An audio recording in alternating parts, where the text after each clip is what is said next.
We have a card here for Pink Ribbon Walk by John Price. Is John here? Oh, there he is.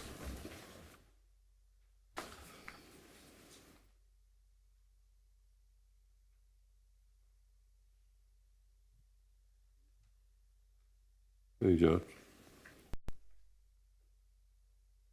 Good afternoon, Mayor and council members. Thank you for the opportunity to stand up here and address you. On October the 6th this year, Port Canaveral is hosting, the Cancer Care Center is sponsoring a pink ribbon walk at Port Canaveral. Registration begins at 7 a.m. in the morning. The walk begins at 9. And it's to raise cancer awareness. The money stays in Brevard County, doesn't go anyplace else. It helps with education, it helps with treatment, it helps raise cancer awareness. And so I'm here today to ask the council for your support in that, in any way that you can. And that means that you can encourage city council and staff to be involved in a walk, put together a team and walk. You could sponsor, offer sponsorship. There are different levels of sponsorship that you can have. I would ask that you display posters where it might be appropriate. If possible, put something on your electronic sign. Just get the word out the best you can. Port Canaveral's a good neighbor. I think that the city of Cape Canaveral benefits a lot from what Port Canaveral has to offer. And I think perhaps we can help support the Cancer Care Center by sponsoring or hosting or at least recognizing the Pink Ribbon Walk. So I ask that you participate. Once again, it's Saturday, October 6th. It's family and pet friendly, so you can bring your pets. It's a fun walk. It's not timed at all. They advertise it as a 5K. It is not, however. It'll probably be about 2 miles, maybe. Awards are given for creativity. The most people, the best dressed, whatever you can imagine. They're looking for reasons to give awards, and so it would be a great thing to do. Registration, there's a website that you can access. It's on the posters. I'll make sure that city council has it or city staff has it. It's a it's a $25 donation for each person that wants to walk. Registration begins at 7 a.m. and the walk begins at 9 a.m. It's over, I believe it's over by 10 a.m. Or 11. Then there's other activities at the port following that later on that day. So I would ask that you support that. Where does this walk begin, John? Where do they organize or start? At the tower. At the out in the port at the tower. At the tower there. Yeah. Yeah. Okay. Yeah. So sponsorships. I mean, for example, a $250 sponsorship gets your name on the back of. Every walker gets a shirt, so it would get the city's name on the back of the shirts, and then you can also stuff a bag with perhaps the wristbands or koozies or whatever you've done in the past, that type of thing, so on and so forth. Okay. I think we can work something. Yeah. I'll help you out anyway. I know personally, but okay. See what we can do. Well, recognition. We can't take any action for the council tonight, yeah. But we can leave that in the city manager's okay. hand. All right, great. Okay. Thank you. Thanks. Okay, John. Good luck. Okay, come on. No problem. Anybody else want to speak? Just fill out a card and give it to the lady and we'll do it. For the budget,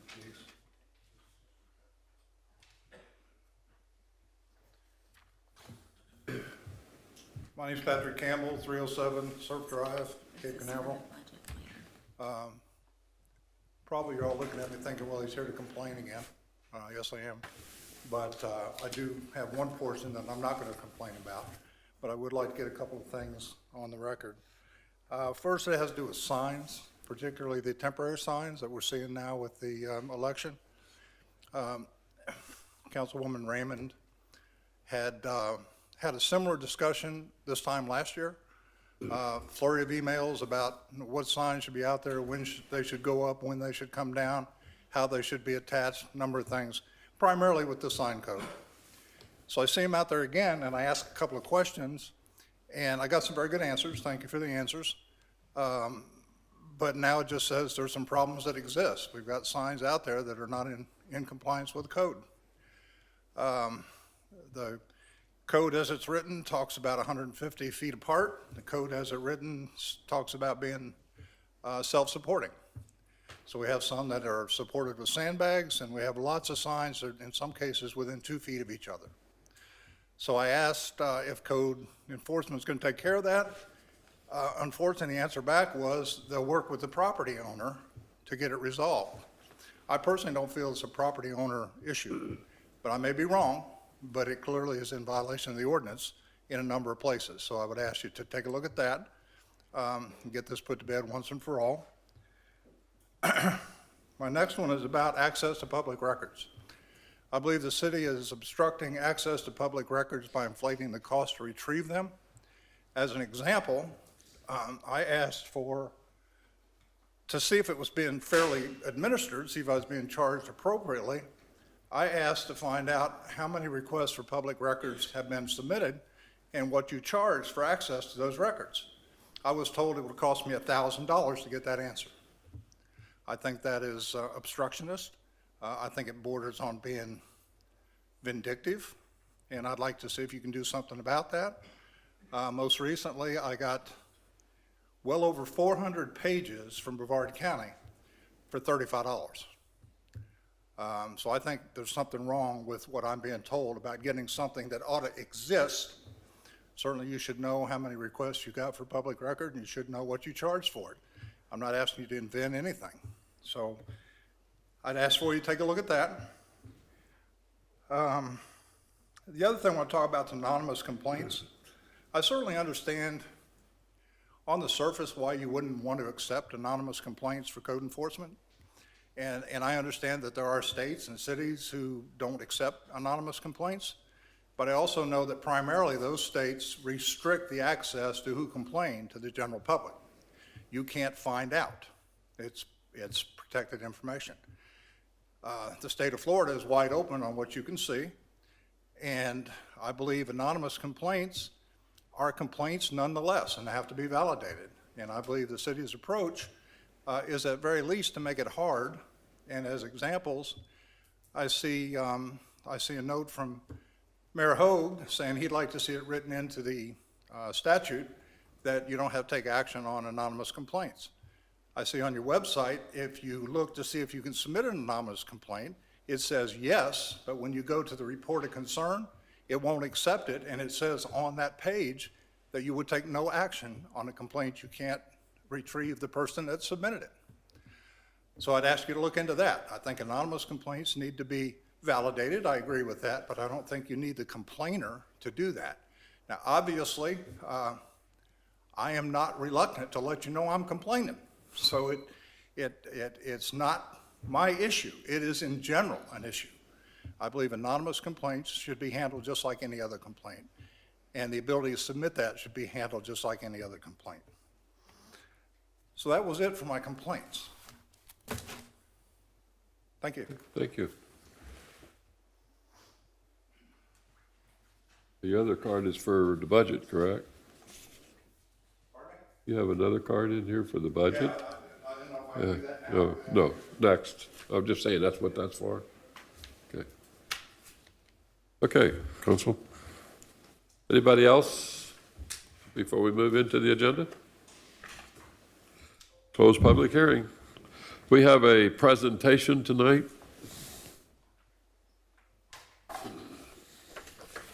This is a presentation of a proclamation declaring October as National Long-Term Care for Residents' Rights, and Mr. Cochran is here to accept it.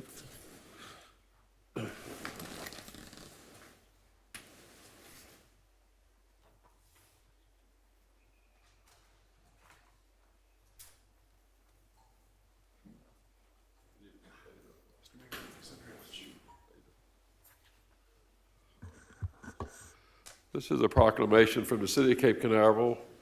Whereas there are more than 1.6 million individuals living in 16,000 nursing homes and 1 million individuals living in 50,000 board and care-assisted living facilities in the United States. And whereas the Federal Nursing Home Reform Act of 1987 guarantees residents their individual rights in order to promote and maintain their dignity and autonomy. And whereas all residents should be aware of their rights so they may be empowered to live with dignity and self-determination. And we wish to honor and celebrate these citizens, to recognize their rich individuality, and to reaffirm their right to vote and participate politically, including the right to have a say in their care. And whereas individuals and groups across the country will be celebrating Residents' Right Month with the theme, Speak Up Now, Speak Up, Know Your Rights and How to Use Them.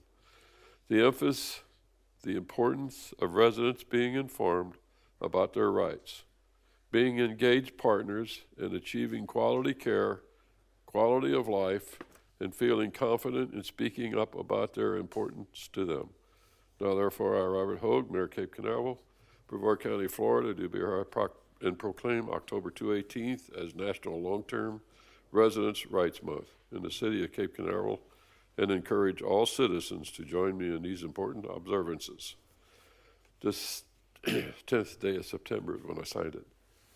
Mr. Mayor, thank you so very much. Sure, this is from the city, and we'd like to have you. Oh. No more? Thank you. If you would like to say something. I'd be happy to, yes. Congratulations.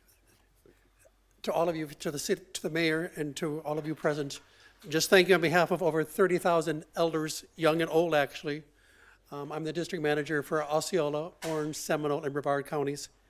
In Brevard County alone, there's 188 facilities which our volunteers visit on a quarterly basis. And our job, no matter what, is we become their voice and we encourage them to have their voice.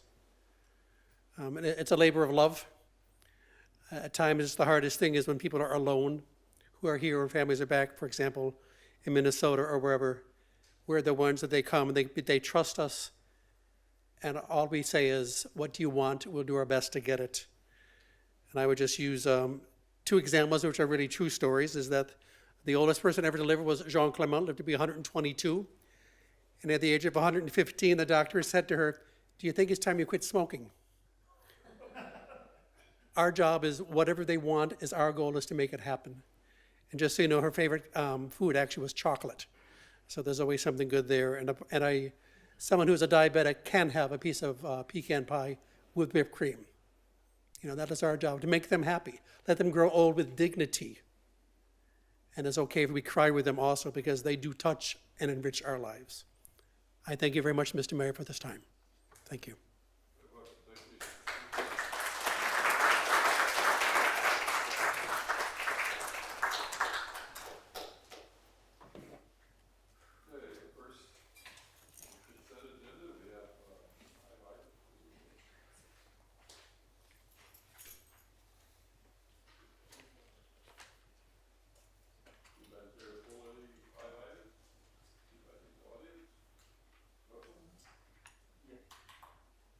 Yes, Mr. Mayor, if we could pull item 1, please. Okay. Anybody else?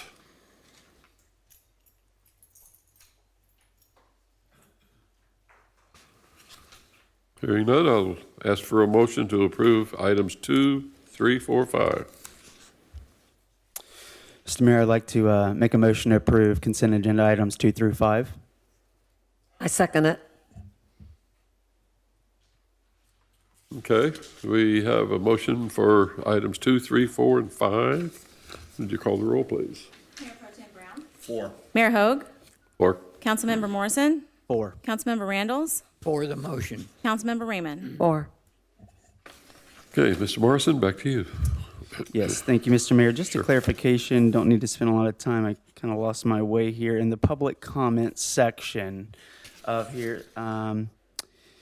Ms. Moss at 226 Long Point Road, right at the beginning of the minutes. I think that the big takeaway here was that she with her expertise in working in the green space industry and very knowledgeable in this area, was to not move forward with Long Point Road. She urged council, I think, to consider all, but specifically, I think it's important to address that.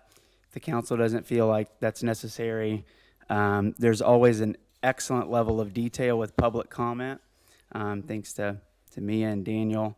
And while we tend to generalize council minutes, I always appreciate the level of detail for those who have the courage to speak up. And this one, I felt like it was lacking. The one thing that she really wanted to drive home was to hold.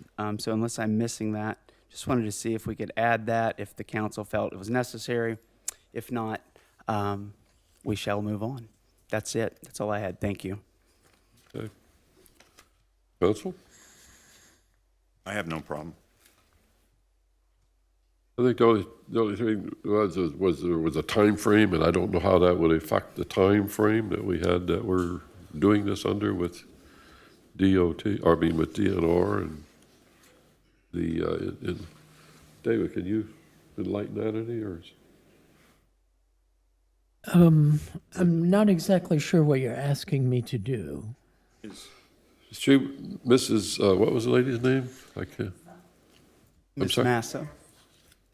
Mrs. Massa? Ms. Massa? Yes, Yep. so the lady from Long Point Road was asking last time about holding back on this Long Point Park I for 30 more days. I think from the staff perspective, we could amend the minutes slightly if that's the council's wish, to just say she urged the council not to move forward with the project at this time, or something along those lines. I think makes the point that, I mean, you know, she did express concern. There's no doubt about that. But I believe also she specifically did, in fact, suggest or say, hey, not to go forward.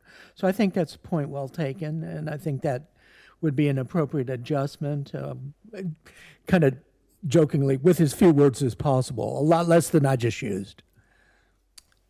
Thank you. Okay. I know there was some time constraints, but I don't think holding the project up is something that we should be doing. We've been trying for many, many years to get this accomplished, and it's. Yeah, I think there was definitely a difference of opinion, if we may say that, between the St. John's River Water Management District thinking about the invasive species versus what her opinion is, and certainly she has the background that qualifies her to render the kind of opinion she did. Our situation is that we're working with St. John's with conservation easements, and they're also providing funding. And so that is tending to drive our bus forward at a certain pace. Yeah. And that's the primary difference. I mean, it is going to be an uphill battle to win the war between the invasive species and Long Point property. There's no doubt about it. It will be ongoing. It will be a never-ending challenge. Well, perhaps ending at some point, but not readily. Mr. Mayor, with that, I'd like to make a motion to add in supportive language clarifying in simplicity that it says in the last sentence, and urged council to consider all in addition to delaying the project, or something to that effect. So, Well, you have to put in words what you want, so that don't say just, and urge the council to consider all and delay the project.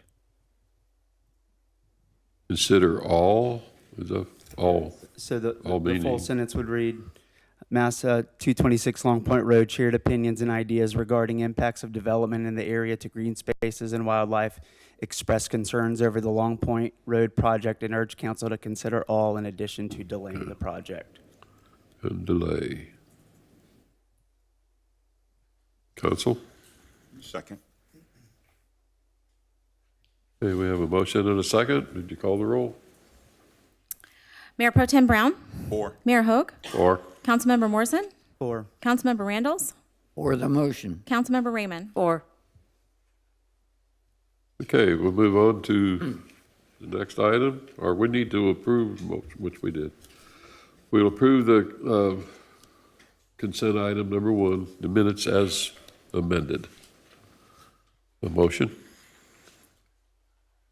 Mr. Chair, I would move for approval of item number 1 on the consent agenda with the revised wording in delaying the project. Second. Okay, we have a motion on the amendment for item number 1 under consent agenda to amend it as written. Call the roll, please. Mayor Pro Tem Brown, 4. Mayor Hogue, Or, Councilmember Morrison, 4. Councilmember Randalls, For the motion. Councilmember Raymond. 4. okay, item number 2, Resolution 2018-12. Reappointing member, oh, that's item 2 under the agenda, I'm sorry. Get over to where we belong. Public hearings, yep. The next item is Number 6. first public hearing of the evening and second and final reading of ordinance number 07-2018, an ordinance of the City Council of the City of Cape Canaveral, Brevard County, Florida, providing for an additional homestead exemption for limited income persons 65 and older who qualify for the exemption in accordance with law, providing for the repeal of prior inconsistent ordinances and resolutions, incorporation into the code, reporting the ordinance to the Brevard County Property Appraiser, severability, and an effective date. Again, this is second and final reading, and it's also a public hearing item. There have not been any changes to this ordinance since first reading. I'd be happy to answer any questions. Okay, public. Does anybody have anything to respond to this? Hearing none, we'll close public hearing. Board? Rocky, Angela?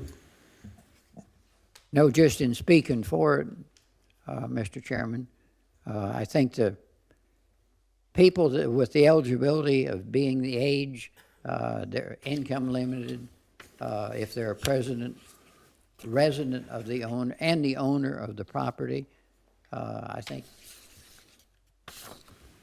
that's a lot of criteria for getting a few dollars and having income. It did clarify in this that the income has gone up a little bit since the beginning of 2001, and it's now up to $29,000.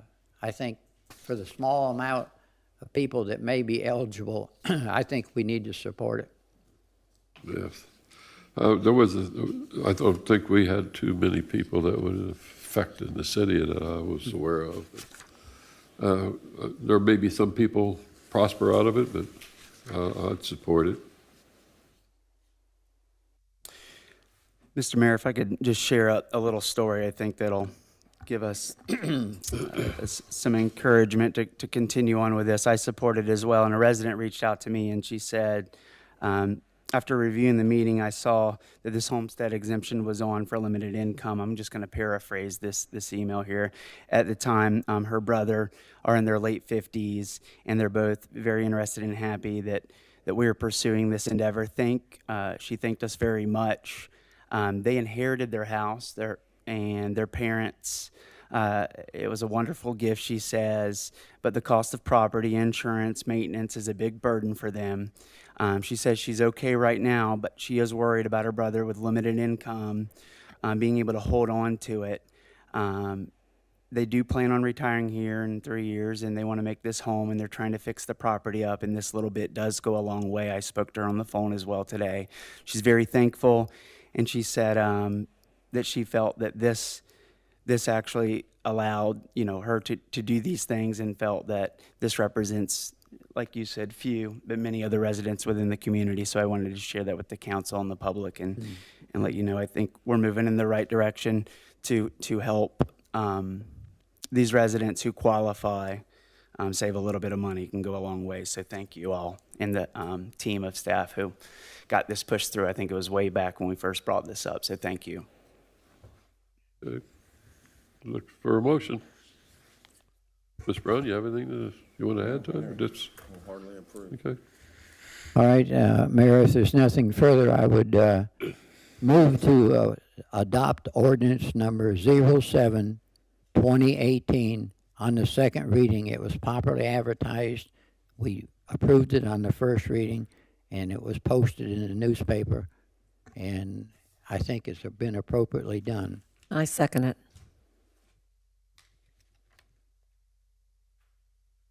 Okay, we have a motion by Mr. Randalls and a second by Ms. Raymond. Would you call the roll, please? Mayor Pro Tem Brown? Four. Mayor Hogue? Or, Councilmember Morrison? Four. Councilmember Randalls? For the motion. Councilmember Raymond? 4. okay, the next item is Resolution 2018-15, the final millage rate. Mr. Garganese. Resolution 2018-15, a resolution of the City of Cape Canaveral, Brevard County, Florida, adopting a final millage rate for the levy of ad valorem taxes for fiscal year 2018-2019 on all taxable property located within the City of Cape Canaveral, Brevard County, Florida, providing for an effective date under the truth in millage provisions. The first item on the annual budget adoption process is to consider the adoption of a final millage rate. That's what this resolution proposes, a final millage rate for the city, a total millage rate for all city operating expenses of 3.8288 mils for the fiscal year 2018-2019. This millage would represent a rate below the previous year's rate and a 0.15% decrease below the rollback rate of 3.8344. That total millage rate consists of a millage rate of 3.7700 mils for general government millage and 0.0588 mils for library dependent special district. This is a public hearing item. Mayor. Thank you. Public, we open the public discussion on this item. Anybody? No hearing, no public discussion, we'll bring it back to council. This I might say is something I mentioned earlier when I spoke about the budget that we were talking about, our CRA, how we're getting things done. A lot of people question how we're getting it done. It's through fiscal management is how it is. There's nobody that I know of that has lowered taxes below rollback. If y'all understand the rollback rate, what that means. We've done it 3 years out of 4 years. And I don't know of any other city that's done it. There may be somebody else that's done it sometime or another. I haven't been able to find that, but I think that the city of Cape Canaveral has done something that doesn't even show in history. But this is some fiscal management, and it's wise investment, wise borrowing, you might say. Yeah, we borrowed a ton of money, but we haven't used all that money. And that ton of money we borrowed is at a very, very low rate. It's unbelievable. You can't go to a finance company or a bank and get 1.9%, 2% interest. It just don't exist. And anybody in the finance industry or a banker or whatever you want to call those, tell you borrow somebody else, use somebody else's money. That's how you get ahead of things. You have your savings, you still got money to operate with. I borrow frugally. I need money, I borrow it. I don't use my money. I go out and borrow. I got money set aside for my retirement. I got, personally, I'm doing fine. But I'll go borrow $50,000 if I need it and pay it back at that 4.75%, but it's a struggle. But anytime you can borrow money at 2%, man, open the door and let me in, because I'm there. But I think the city's doing financially and fiscally well. We got $10 million in savings spread around. You know, we borrowed $6 million to build a building. We borrowed money to build this building. This building will be paid off in 7 years. So it's not long-term. Everybody thinks 10 years is long-term. To me, that's short-term. Try 30 or 50 years. That's long-term.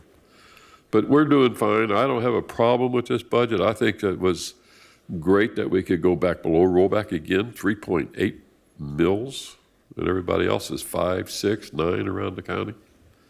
The city's doing great financially, and it's all due to people that we have working and looking and always finding better ways for us to operate.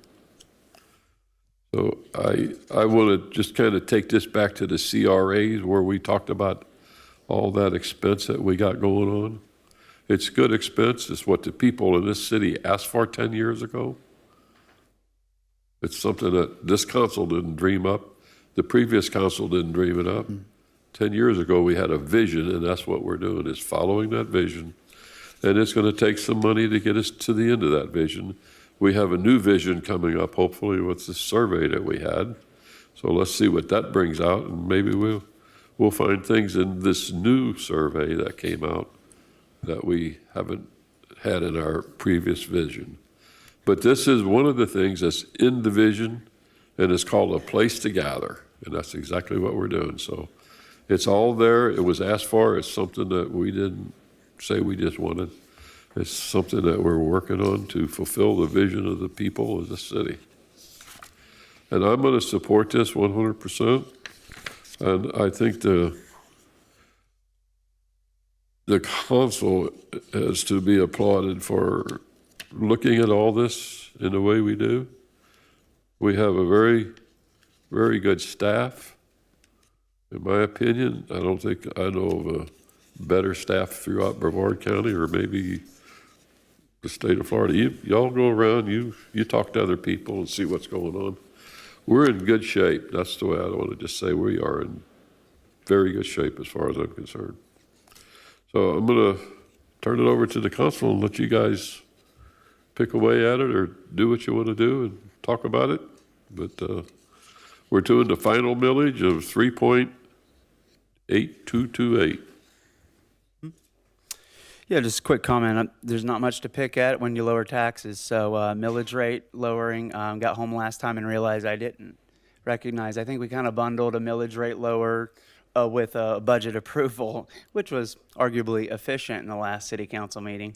But this separate by itself is something to applaud. While we certainly take on debt, typically, you could take on debt, keep a low millage rate. We've experienced an increase in property values, which has allowed us to stay here. And yes, when you do look at other municipalities within the community, within the county, you do see higher millage rates around and further, you see increase in millage rates. I think it's not all said and done yet, but we do see that Cape Canaveral really does stand out. And when you look at the economics of Cape Canaveral and understand, we do have a very low homestead rate here. A lot of people don't qualify for the homestead exemption here, which does allow us to keep a lower millage rate and benefit compared to maybe a satellite beach who has a much higher homestead, meaning when this exemption that we're all going to be voting on comes down the pipeline, it's going to impact them from a revenue standpoint much more. So we count our blessings and we say, hey, we're able to stay fine, keep property taxes low, but this is something to celebrate. That we're able to lower taxes. Looking at all the other revenue streams, I've expressed concerns, but this one particular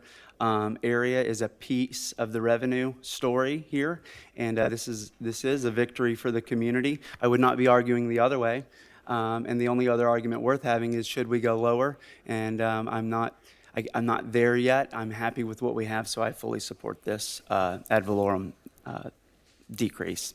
And thanks again to the staff for working hard to allow us to do this. Rocky? Are you ready for a motion? I'm not the last. If nobody has any discussion, I have a card that we have to recognize. Oh, okay. That I forgot to recognize. Angela? I'm supportive. I feel that we're doing the right thing. We're on the right track. As I said, I'd rather see us be proactive rather than reactive. I think it's a wonderful thing what we've done at City Park and looking forward to more improvements.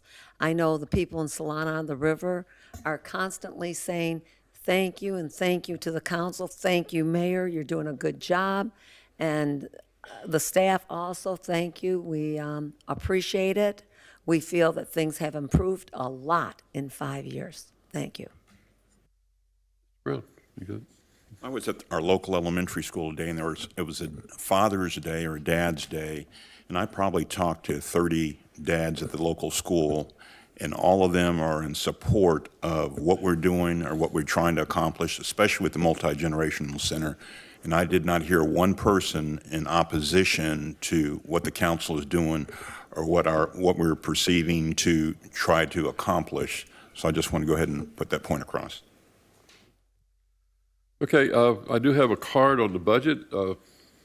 Mr. Campbell, did you want to speak on this? Because our budget's going to be two different fashions here. We got two different items. Okay. Certainly, nobody's going to argue with the devil on our taxes. But I did want to point out, we would expect everybody up there to say the city's in good shape. A couple weeks ago or a month ago, when you were asked what the shape of the city's in, you said the city was in good shape. And what I didn't hear was really anything concrete. I didn't hear any numbers. So I went and looked at the last 5 years of independent audits. Not you saying everything's okay, somebody else saying everything's okay. And I've got to tell you, I've got to compliment, I know how difficult it is to get through an independent audit anyway, and to get through an independent audit of the level that you're audited to with relatively no findings is an amazing testament to your ability to manage. So from a budget standpoint, great job. Thank you. Our staff, sir.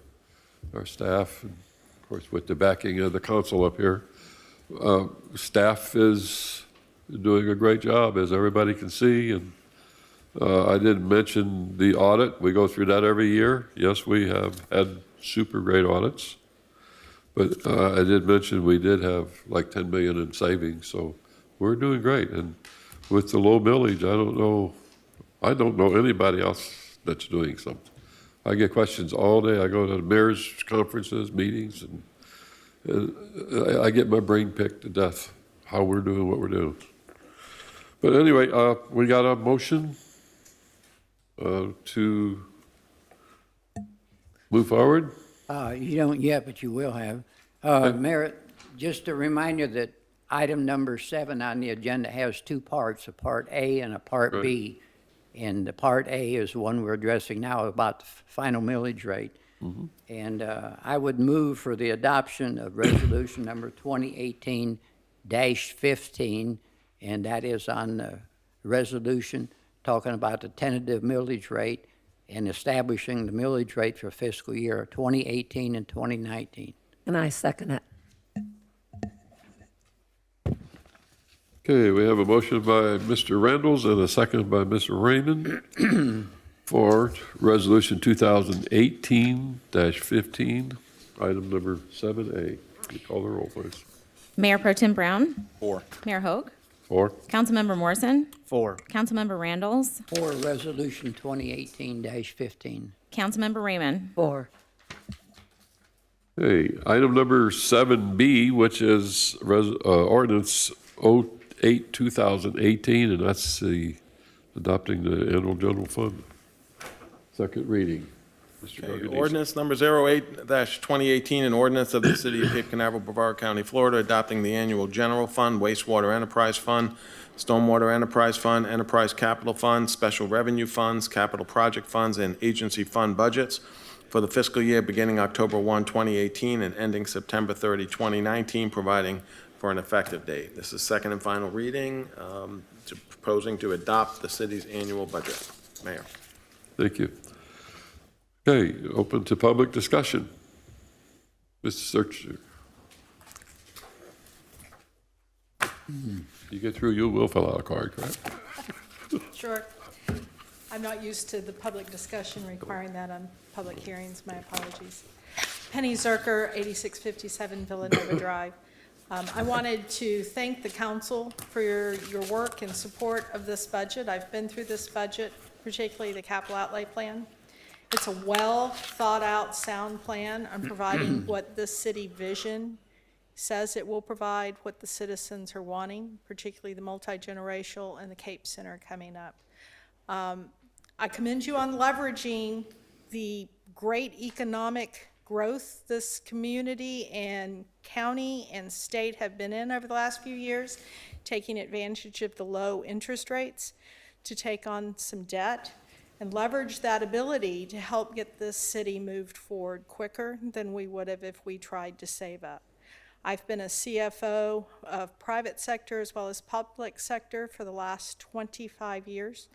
And in private sector, as CFO of a $100 million corporation, we borrowed money too, because that's how you make money. You've got to have money to make money. So thank you for what you've done. I think that from a balance sheet standpoint, the position of this city looks very good.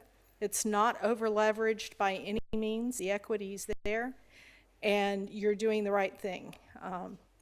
I think we need to maintain that millage and continue growing a little bit, but thank you for your work, and I want to commend Mr. DeLeo and his staff for their excellent work on the budget. And because I know other people within the district work on that budget, I want to thank them for their work too, because they've put some good budgets together. Thank you. Anybody else? Mr. Campbell?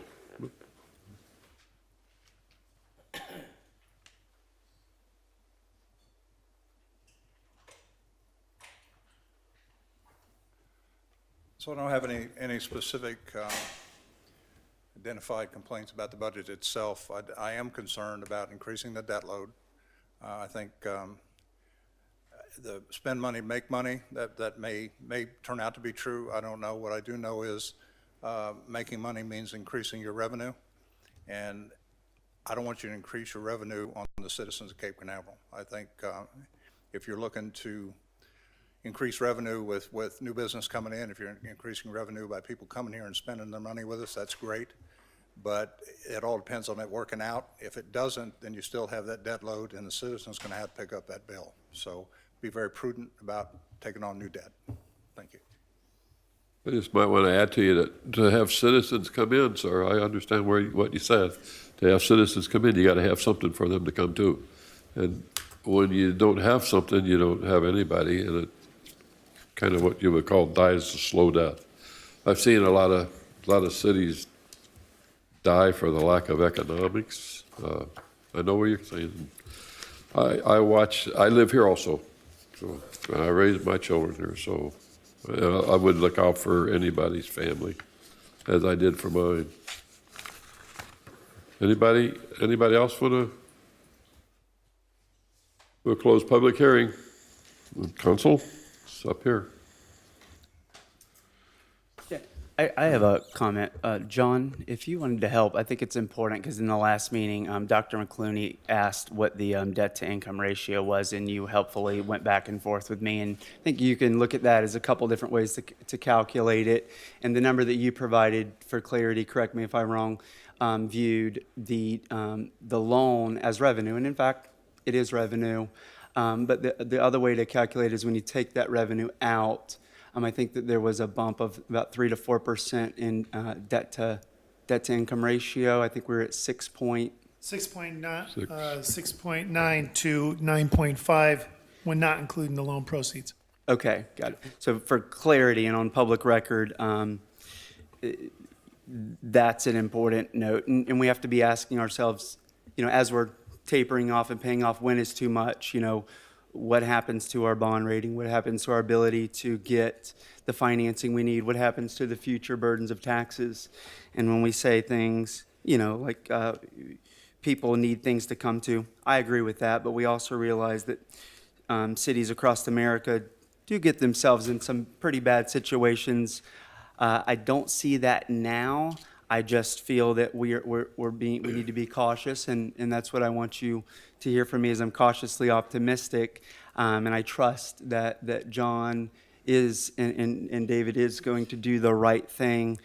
So we just want to make sure moving forward, and I hope that this council really weighs in and looks at these types of things, because if it is to us, if it is to be, it is up to me. I've seen that in some signatures, and it really comes back on us and to have that conversation. So thank you for getting back. I wanted to clarify we are just under 10%, not the 6. And just a point, just to reinforce, every other city in Brevard County is different. There's different things going on, different capital projects and what have you. But I could look at the what some of the debt ratios are in other cities.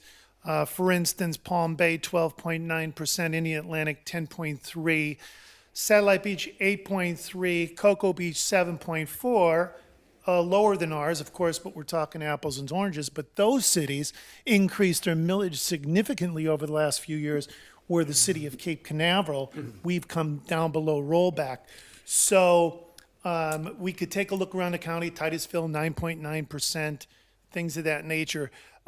So this is just to reinforce that the city of Cape Canaveral's doing pretty darn good, and I'll take 9.5% any day with a millage of 3.8288. So, but thank you. Thank you, and thank you for getting back to me and running through that. And it's not so much a conversation of financial health today. It's a conversation of priorities, and that's not a question that you would ever debate with our team members here and our staff. This is a question for this mayor, Mayor Pro Tem, and this council is, what do we believe the priorities are? And these are healthy debates. This is what you want your council to be, respectfully going back and forth. And I've prepared a short statement because today it's all final. Today we move forward and we go on, and this is what I'd like to share with them. In preparing the budget, I think that this is an ideal way that we can move forward. First of all, ideally, we want to make sure that we all are pursuing the vision of this city, our guiding document. I think we're definitely doing that. Secondly, we want to make sure that the budget matches the vision. I think that it certainly matches up. There's very little things that you can find that we're funding that you can't tie in some capacity into the vision. Specifically, the priorities that I have heard are safety, sustainability, economic development, and code enforcement. And we do see investments in all of those areas. Next, we have to ask ourselves as a council, and obviously staff, do we have enough funds in all means, whether it's taking on debt, raising fees, taxes, no matter what, the funds are there. We have a balanced budget. I'm happy to see that as well. And further, and where I really wrestle with is, does the budget proportionally represent the priorities within the community, within the vision statements, meaning, are the highest priorities within this community when we go and talk also receiving proportionally the highest investments? And that's where I respectfully disagree. I don't think that it does. I think that there are other higher priorities that this council can address and make those investments. And lastly, and most importantly, we want to make sure that this council is ensuring that we are following the policies here. So when we read our vision statement, it certainly describes a city that we all want to be in. And as our city manager always says, we've got more work to do and we can always improve. And I appreciate that because it's very true. The three big areas: safety, one of the most dangerous places in the country for bikeability and walkability. And it's no lack of proclamation, no lack of funding. We're putting those investments in there. But this area is not safe, walkable, bikeable overall. This is not anything that this council disagrees with from what I've heard, nor does our team of staff members. What I'm saying is that when you talk to the residents and you read our vision, it talks about bikeability and walkability, but we put our money where our mouth is, and we can see that there are opportunities to move money over. Today, I have not seen $1 increase the budget to improve bikeability and walkability from this council from what's originally proposed. Next, sustainability. The lagoon is on the newspapers. It's a big issue. Yes, we are pulling our weight we should be proud of, but there are clear examples in the Indian River Lagoon of things that we can be doing right now to be leading beyond what we're already doing, and I think that that's what the citizens really want. If it's $100,000 extra, great. If it's more planted living shorelines beyond what we're doing, great. I don't have the ideas, but I know that we can at least get the funds, and we got the right team to figure it out. Last, economic development, specifically code enforcement, a key driver into that is something that people want to see. Blight was all over the city. SWOT analysis, strengths, weaknesses, opportunities, and threats from the 10 years ago, and yet we see a heavy emphasis. And I think the problem is not that we don't have enough funds. We do have enough funds. We don't have them in the right priorities. And if we end up spending millions of dollars on culture and leisure services projects that are, yes, they are going to benefit this community, why aren't we willing to carve out a little bit of that and finish the sidewalks that we have slated for $60,000 a year, front load, take $1 million off of that, of that budget. Maybe we hold a particular project for a little bit to get these things done and proportionally represent it. So these priorities, I'm optimistic we can shift and move forward and get them going in the right direction. We can build these parks, we can build these recreational projects, but we can also move along what I would call the essentials of this city at a greater rate. Yes, we've made progress. Yes, we should be proud of. We've come a long ways since David Greens came on board and brought in a fantastic team, but we can do more, and we were elected to do that. I'm ready to work together for the rest of the year with the council, and I've proposed some solutions, 3 specific solutions that I think can really help us get there. Number one, we don't rank our priorities. It's hard. If you were to ask us on the fly, rank our priorities, I think we can start doing that. That's going to really help us get clarity. A great time maybe prior to the strategic planning meeting to go, what's number one? What's absolutely essential to this city? And I think if we do a ranking, we'll start to understand how we can proportionally fund things. But now if you were to rank funding and look at where the majority of the funds are going, I think we're a little heavy-handed on culture and leisure services when those 3 areas are not being addressed. The next one is we can work together and look closer at policy. 3 times I brought up a policy issue. I was told that we don't understand US or not making sense, specifically to add in estimated operations and maintenance costs, which is driven by the policy. And the crafters in 1960 who created this policy in their infinite wisdom came together and realized that if we are going to make the best decisions for this city, we need to have all the data. And separate from the state law and those things from audited financials, this staff rallied and made it happen because they saw, and with the help of city attorney and the city manager, that this was important, that we needed some sort of guesstimate on what the operations and maintenance cost estimates are going to be. But I asked for them way back. I did not want to approve the contract with RZK for the Culture and Leisure Services project because it didn't have a workshop opportunity in there to talk trade-offs with people. Secondly, I did not approve that we go forward with the 3 designs because we showed 3 pictures to people without telling them the long-term economics at a best guess. If you ask me which 3 cars I want, I also want to know what the O&M estimated gas mileage and cost are. I think that's important. And in both of those attempts, I was told you're against the project. I wasn't against the project. I was against the process and the way we were going about it. And the last budget meeting, a workshop that I don't believe this council really wanted in the first place I wanted, because for a budget of this magnitude, we need to come together as a community, roll up our sleeves and work through it.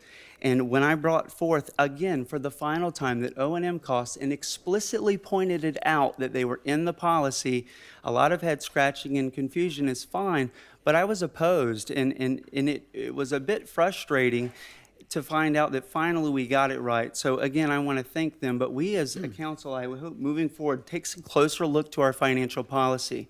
You, the investors, invested for me to go to an ethics training and to go down south to learn other great programs. And Dr. Scott Payne said, if you don't understand your financial policy and hold them accountable, well, who does? And that rings with me today. And the third and final thing that I want to say is that valuing the council's opinion is equivalent to valuing you, the residents' opinion, that we have to value each other's opinion up here. And I felt like that when we talk and when we bring things forward, I was excited the last workshop meeting to bring forth what I thought I was representing my constituents, what I believe to be the best representation for the people that I talk to. And I was prepared to make some trades, to make some logical negotiations with them to say, can we pull $1 million off of this, $8 million in culture and leisure services, and split it into safety in these 3 areas? And we couldn't even get that far. And I found it a bit frustrating that the reason we could not get that far was because those people that I fictitiously speak to insinuated that they may not even exist.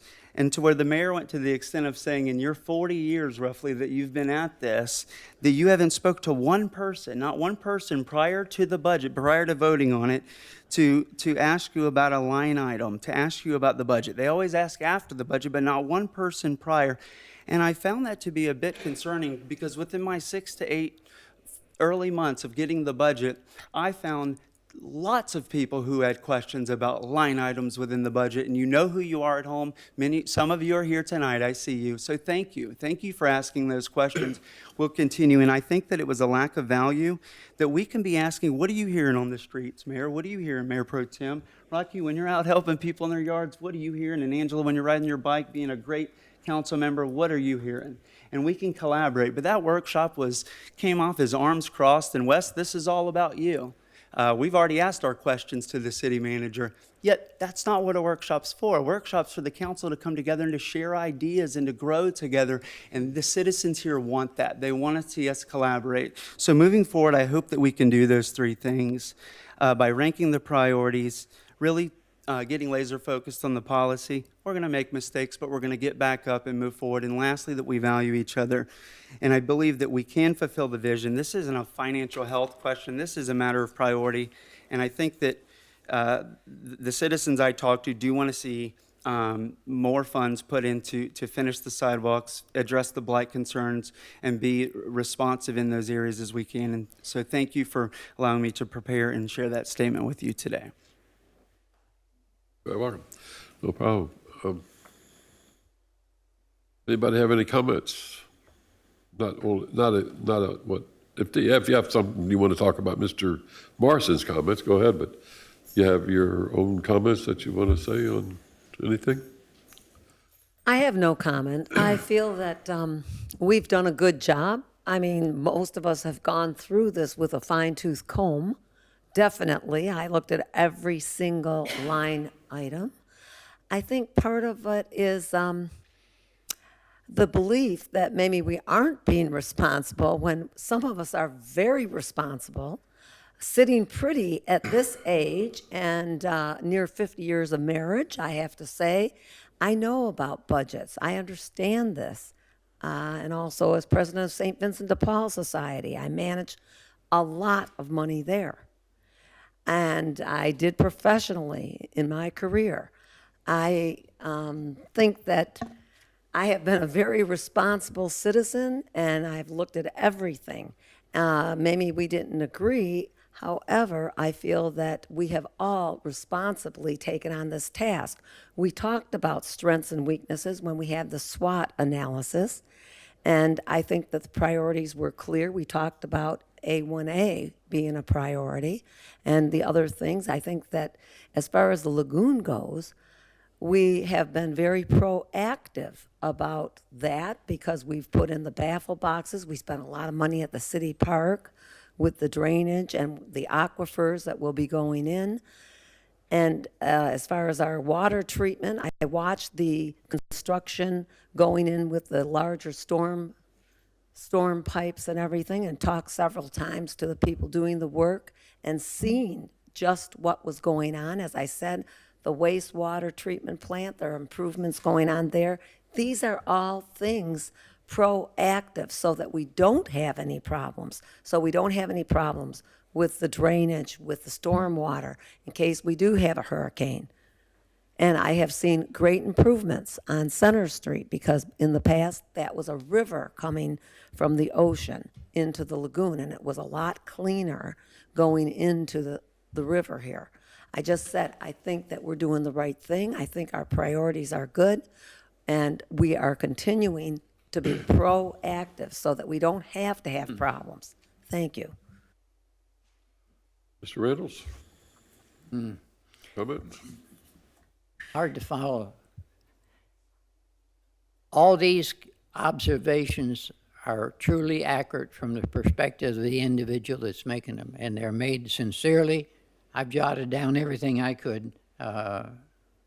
Councilman Morrison, rank priorities, work together on policies, value each other's opinions. There's certainly some room for improvement in my areas of that. I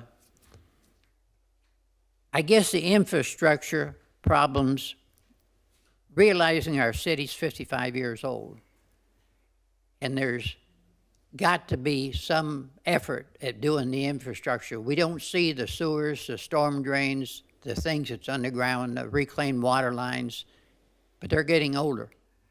And that's got to be a lifeblood of this community. Probably the worst call that the mayor or anybody can get is, there's sewer coming out of my bathtub.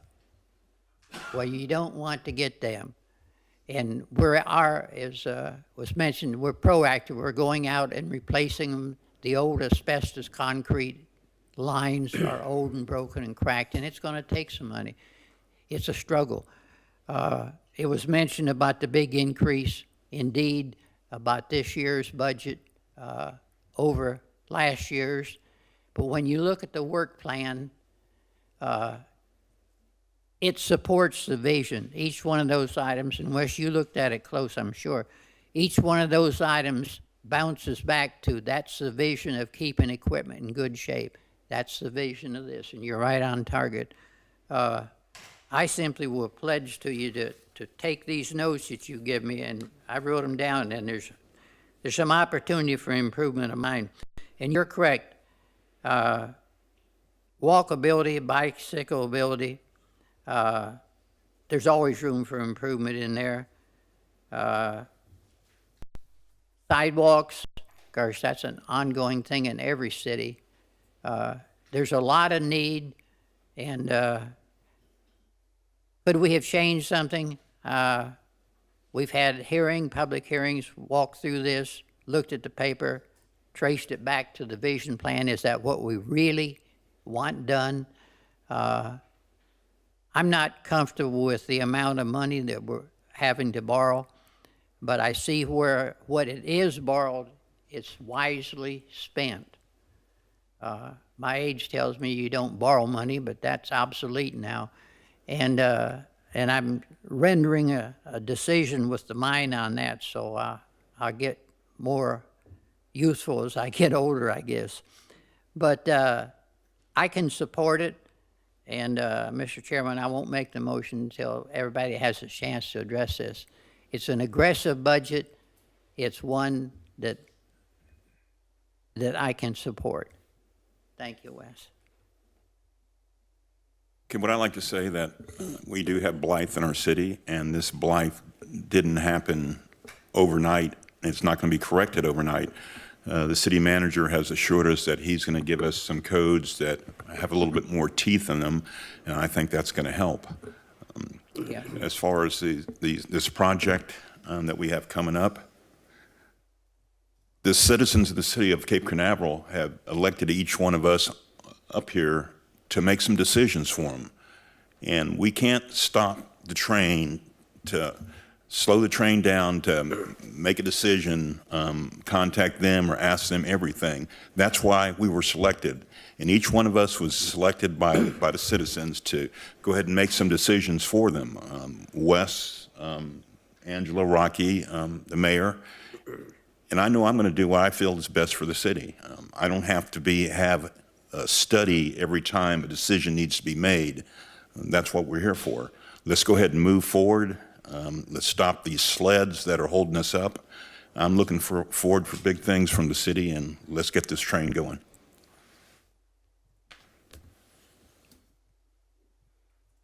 I can't add much more to that, I guess. Wes, I did make the statement about the budget, and I'll say it again. In all the years I've been sitting here, I've never had anybody ask me about a particular line item. Yes, they asked me about the budget, the overall budget, how we're doing, blah, blah, how we're going to do this or whatever. But as far as just picking a line item, nobody's ever asked me about, gee, why'd you buy a new car for that department or that sort of thing. So, but my statement I made was true, and I'll say it again, that I've never had anybody ask me about a line item in the budget, a particular thing we're doing, other than overall questions. And yes, I did have one today on the budget. And it wasn't, well, what are you doing? It was, you guys are doing great with what's going on, and I've read your budget, and blah, blah. Nothing questioned on it. So I don't know who all these people are you got talking to you, but I've been here a lot longer than you have. And I haven't heard from those people, but I'm not going to get into a thing with you on that, but I would like to say something to you. The city has, I don't think it's a real aggressive sidewalk program, But we do have a program that sets out every year what we're doing. We did have a long period of time that we didn't have the streets connected for the school kids to walk north and south. We had the same thing. So that was the first thing that we set to do, was connect the north-south streets, Orange Avenue, Roslyn Avenue, Magnolia, so that the children could walk to the school out of the city. And yes, there is a lot of places within the city that we have, but that was the way the city originally was set out, was the people paid for the sidewalks.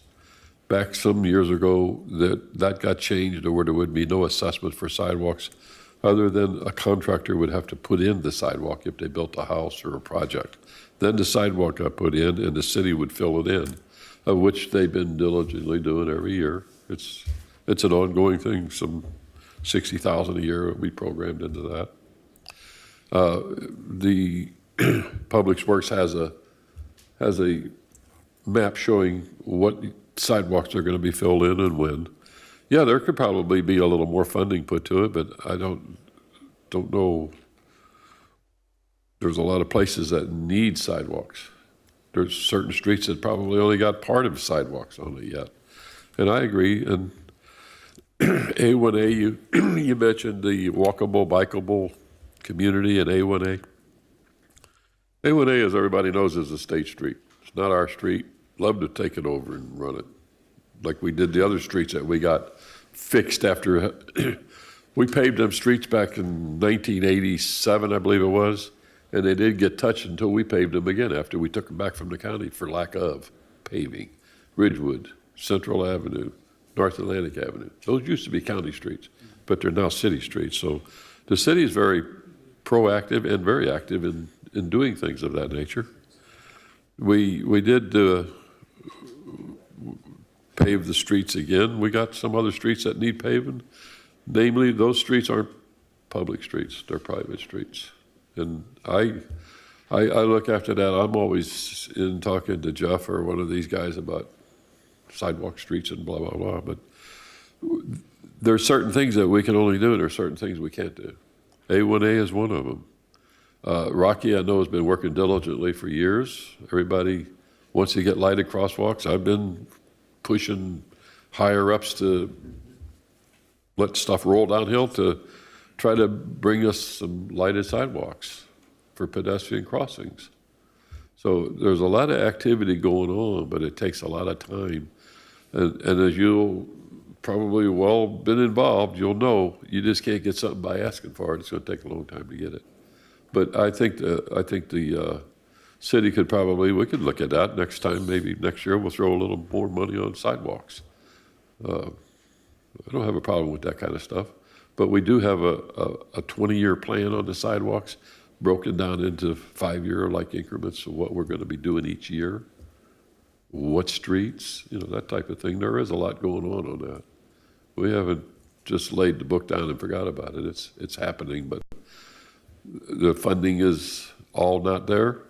And maybe if there is some extra funding, we can look at that. I don't have a problem with that type of thing, but just to let you know, there is a lot happening on A1A. The Department of Transportation, I don't know, you're supposed to be going to the TPO meetings. Do you go to this? Aren't you? I know I go Rocky to is our transportation representative. policy. Who's our alternate for TPO? Transportation policy. Huh? No, I know you're on it, but we have an alternate for it, don't we? I thought you were the alternate to that. I go to the transportation policy for the Florida League of Cities. No, I'm talking about TPO for the Brevard County Transportation. We share that with Cocoa Beach. We get it for 2 years, and they're the alternate. They alternate to, I thought we had a setup, we had an Williams is alternate the one time. alternate. And then when they have it, it's our turn to be the alternate. Right. That's how But that did we works. not, years ago, we had an alternate to our alternate, or to our representative? But we don't do that anymore. We just share it with Cocoa Beach. Do they sit in for you if you're not there, Rock? I know you're always there, but if you wouldn't be there, will they sit in? That just comes automatically? Yeah. If you happen to miss a meeting, Cocoa Beach is there?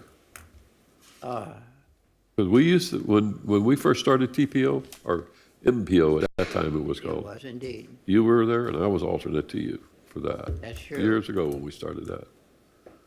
But we don't have an alternate from this board for you no more. What, that slipped away? We have a staff member that attends the Technical Advisory Committee. John Price is our citizen representative to the Citizens Advisory Committee, and we do alternate back and forth with the city of Cocoa Beach on who is the main member and who is the alternate. So we're doing everything that we're required to do and then some. Yeah, but before we had our own member and an alternate I for think each the city. process has But probably that's changed yeah, since then. Yeah, But we're well represented, and we're constantly lobbying from the staff perspective with the executive director and the staff members, DOT and others, trying to leverage our community concerns and get them addressed. And, you know, there's always room for improvement in everything. That's the best I could say. But we're trying to make sure we get our fair share. We constantly try to work with the port on additional roadway connections between the port and the city because that would help alleviate some of the traffic. We had a representative of the city, Bob, you and Todd both were actively involved in their master planning initiative, and thus far, frankly, bluntly, nothing has happened to achieve the connections. The city passed the resolutions and sent it to the board, et cetera, and they have chosen not to act. And they seem to be focused on other matters. but that was, some of that was our request. And then they didn't back us up on it when we took it and went to them. They didn't back us. So anyway, there's a lot going on to respond to some of your things, which you have some very valid points. I agree with, you know, we maybe can fund some more to that, but I don't know. We can talk about that. We'll get, maybe we should get together on how to, or go talk. Jeff, you still handle that, correct? Are you handling the sidewalk issues, right? Well, I So, think the easiest I know- way for us to next year, we'll be addressing more of these items through the strategic planning retreat.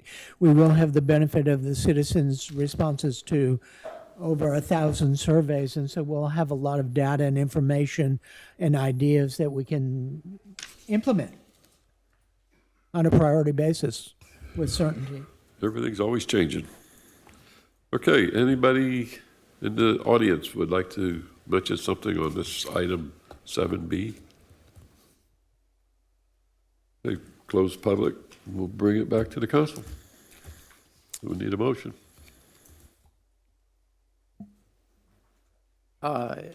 Mr. Chairman, I would move for adoption of ordinance number 08-2018 at the second reading. A little procedure, it was approved, ordinance 08 at the first reading of September the 4th.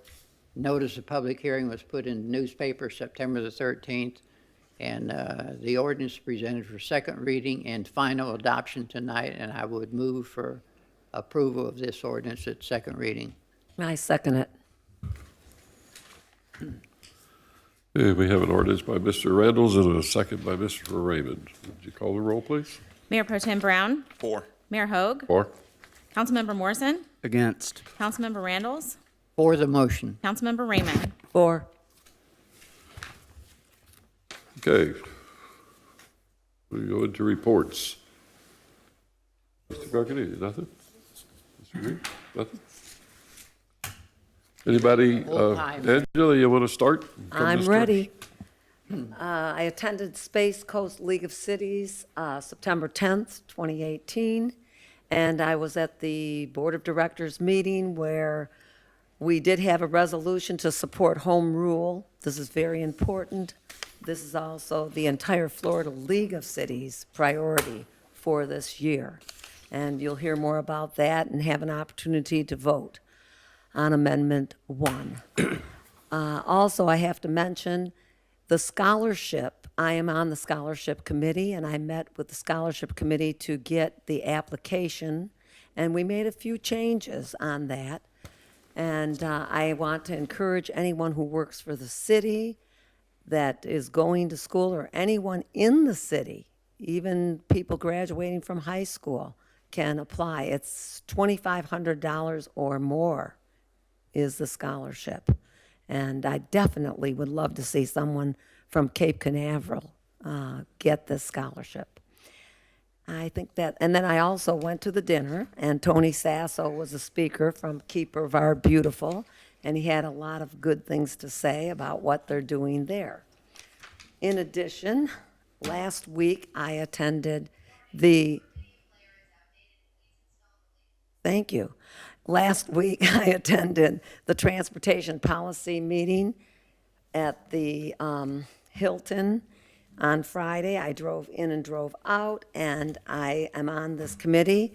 And when you present an agenda item, it must be something that affects all 417 cities.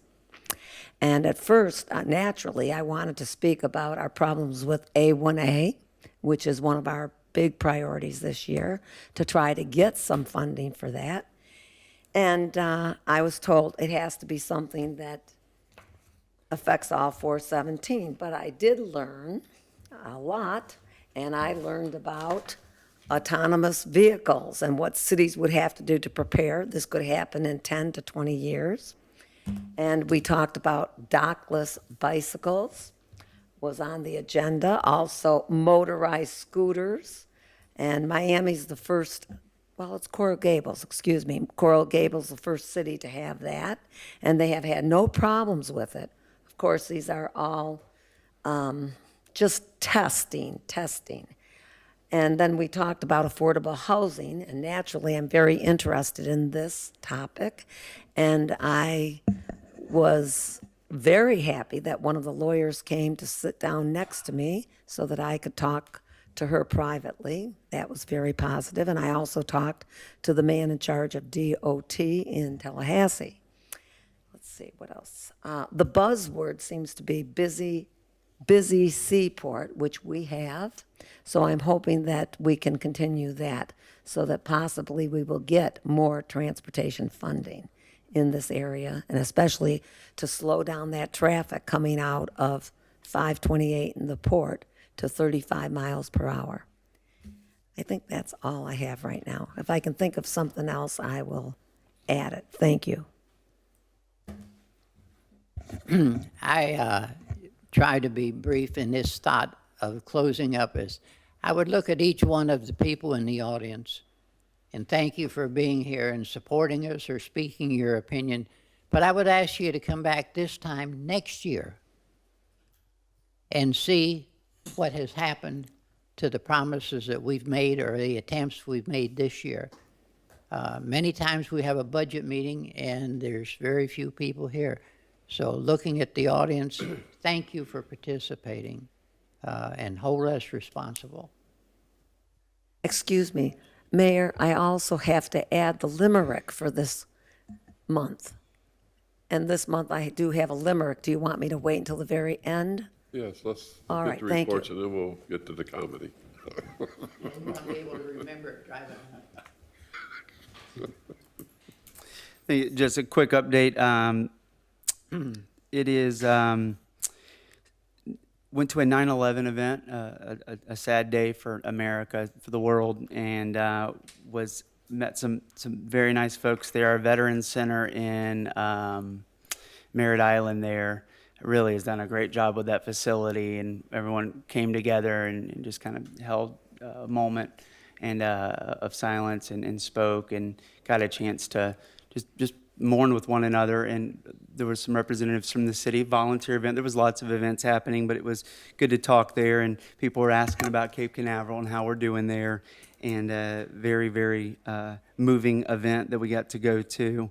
The coastal cleanup, I think, with KBB, I got a chance to go out and do that. And as we're cleaning up at I think it started at Jetty Park all over the beach. It's all over the world where they're doing this cleanup with KBB and Tony Sasso and the folks over there and Brian. I sat down on one rock, and I'm going to post the video. If you're on Facebook, check it out.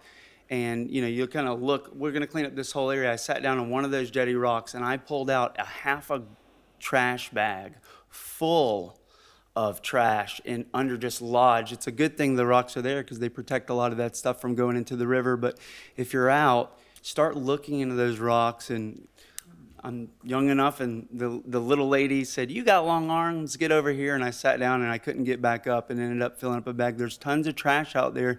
You got to look for it. And awesome to see our community come together and clean up. And when we walk, we all get to enjoy it together. So thanks to KBB for being able to do that, and all the people who were participating in so many events within our community. The Kite Fest was very well done, and the Beach Festival, our Culture and Leisure Services. Gustavo, you have a talent on the microphone, my friend. You had it going, and hats off to you. Really promoting the city and talking about all the exciting things that we're doing, and the promotion on social media, I think, was allowed us to engage to come out there. So check out our community events, read our weekly updates. There's so much going on. Subscribe to Nixle Texts, and that was a success. So thank you. That was bigger than the year I'd went before. My daughter was sick, but she won the placed, I think, in the coloring contest one year, and great turnout, great vendors, and a hot but very nice day. And on a more sadder note, it is Suicide Awareness Month, and we get an opportunity to use this platform. Suicide is an absolute devastation in America, amongst happening more prevalent with teens. It strikes dear to my heart and my family, a bothering amount of suicide. So if you're out there, just smile at people, wave to people. You can save a life. And we need to be aware this month that everyone's in a different spot. And I wanted to use this opportunity to say the least we can do is give a smile from time to time. Thank you. And the last and a very moving event was one of our local restaurants, and I saw some folks here, Southern Charm Cafe, Jeff and Jill with Cape View Elementary, and so many people came out. I see some people who were there in the audience and did a fundraiser to help the kids at Cape View Elementary, and it was really moving to see private charitable people giving with a spaghetti dinner to raise funds to help the kids out with, I believe, a playground initiative there that they were pushing, raised some money, and it made me very happy. Cape Canaveral can go above and beyond to do what we need to do to take care of our kids. So if you haven't looked into that and you want to give and help out, that's another way, and in addition to what we heard tonight. So a lot of events that happened off out of the private sector in the world, and it was a good month, and very happy to see where we're going. Glad this budget's behind us now, and we can wrap it up and move into next year. So thank you. Okay, I was invited to the third National Drive Electric Week, Ride and Drive. And this event was at the David Shetner Community Center in Satellite Beach on Saturday.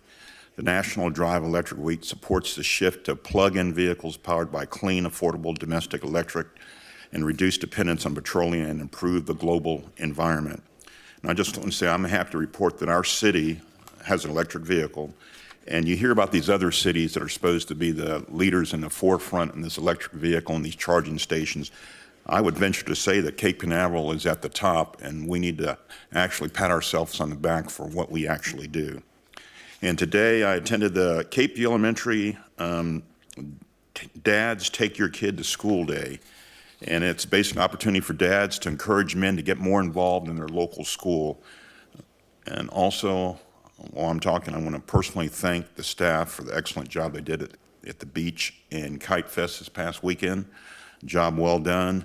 And when all of us have a moment, we need to say a prayer for all the residents in North Carolina and South Carolina for what they're going through in your spare time.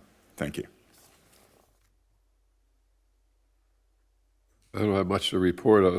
I did go to the yearly conference in Hollywood, and yes, there was some real good information come out in a couple of the sessions there. The policy committee I serve on the land use and economics committee, and we do have some very aggressive policies that we're going to push forward to hopefully. What they're doing this year in the league is you're going to get 3 policies out of, I think we got 6, if I remember, or 5 on my committee. And we're going to push 3, and then eventually we'll get 1 and push that into the policy committee. And they're going to limit you. Before, it used to be like 2 or 3 from each committee, and then they took it to the policy committee. But this year, you're going to wind up with 1 to present as your policy that you would like to have presented to the legislature. So they've changed their way of doing that policy.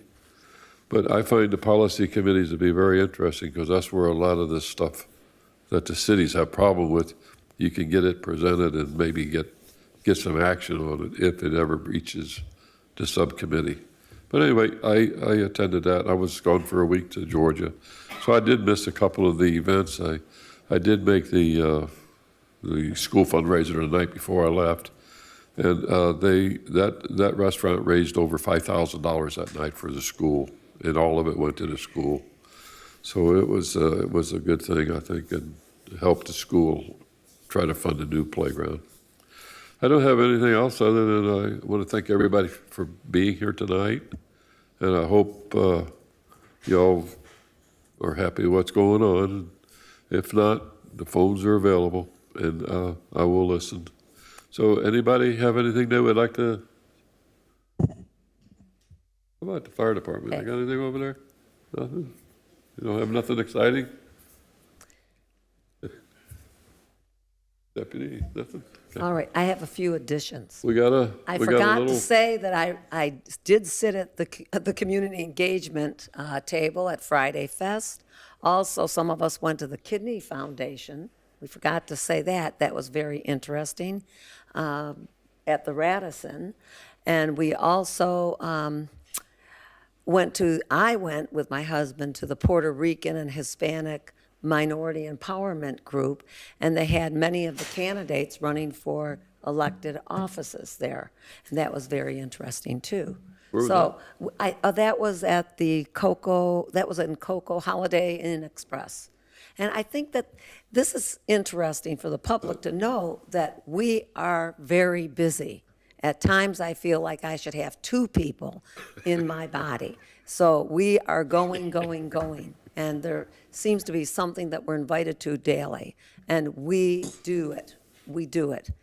And it's a big responsibility. And now, I have a poem this week. I have been working on limericks now, and I'm doing this for a particular reason. I hope you understand that. But now this one is on Wes, and I told Wes to take it lightheartedly, and I also told Wes that he could write a limerick about me, because I'm not going to write one about me. So here I go. There was a young man named Wes who usually creates a mess. He loves to discuss and makes a big fuss. How he'll vote becomes a huge guess.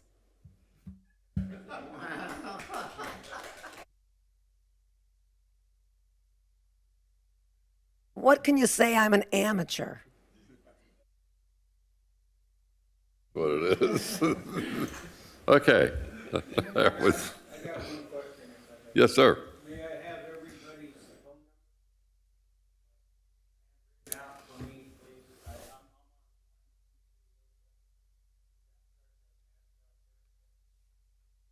No, I know it's gone to a point now of 4 years, and it's costing me a lot of money. Where? Mr. Reynolds. 123? No, 1230.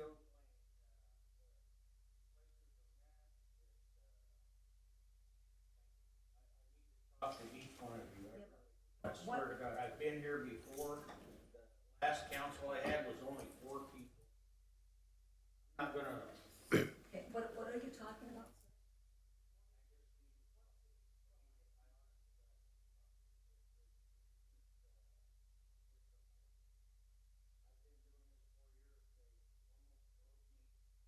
I had a meeting tonight and they canceled it. I don't know if you guys are familiar with Pat.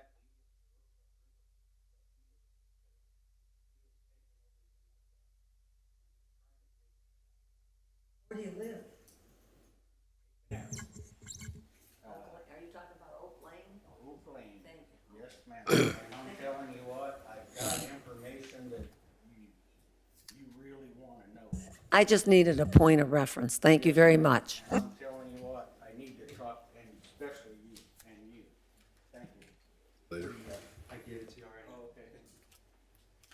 There's my card, right Well, there. you've already told me. I didn't hear anything from any of you guys. Do you deal with any of this? Are you just here? What are you here? You got a card? You got a phone number? They're out, my cards are out in the loft. Can you write me your phone number? We will give you a card. She will give you a card. That's Okay, what you asked sir. for, that's what you're gonna get. Sir? I don't have a card for you. No card for you either. No card for you? 868-1220. That's Can you write that down, man? I'm not a. You're on all I've been cards. going through this for, well, that's the problem I'm having right now. I think somebody's got a friend in the family here, you know what I mean? Thank you. All right, I appreciate it. Okay, anybody have anything they want to bring forward? Yes, sir. Will you come up to the podium, please, your name and...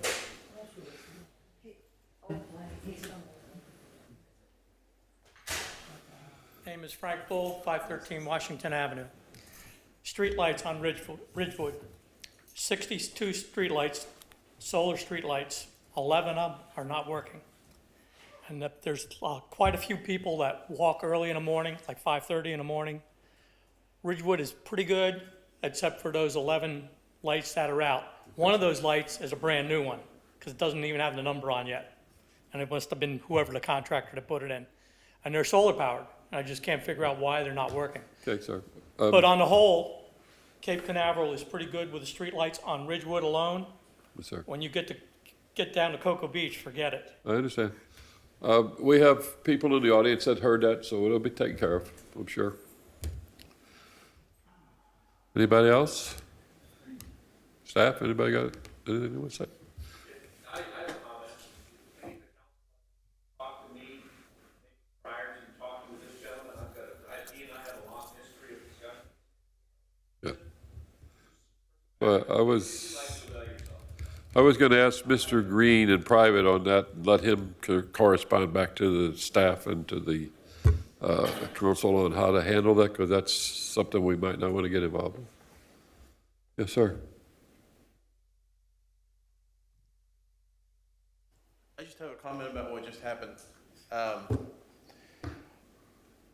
We live in a representative democracy and people have the freedom to address their representatives. Wes, I certainly have my issues with you, but there's a certain amount of decorum that should be maintained. And I'm sorry that that just happened to all you, and especially to you who are employees of the city and deserve better from the citizens of Cape Canaveral. I had the deputy come forward, that's why Thank he you. was standing right there in case. Okay, I just want to caution council on what was just brought to you. Yes. I've been in the bag and you don't want to go there, believe me. But talk with Mr. Green first before you, and Mr. Dickey, maybe you guys, I think we would caution everyone to frankly not engage, because we do have a appeal hearing for the first Tuesday in October to deal with Oak Lane and the appeal and the variance and all of those items. And so be very, very mindful of that's the appropriate time to discuss Oak Lane.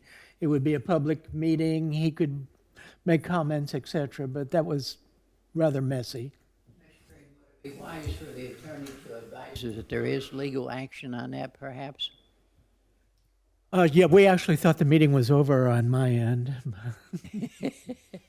I mean, that was very cryptic. I don't even know what that gentleman frankly was talking about or what his specific issue is.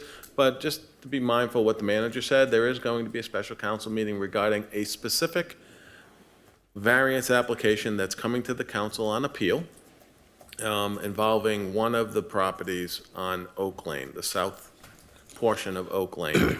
And as you know, I mean, ex parte communications, meaning communications outside of a council meeting regarding a quasi-judicial matter which is coming before you, I would advise the council not to engage in those types of conversations because nothing can come out of those. You should wait for the application to be presented to you, act like a judge, wait for the evidence to be presented to you, don't go out and get it. Let it come to you at the hearing and then make your decision regarding a particular quasi-judicial matter which you will be considering in October. Thank you. Anything else? But I don't know if that's what that gentleman was talking about or not.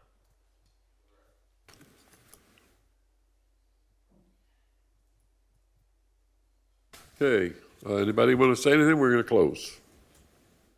Finished. Meeting adjourned.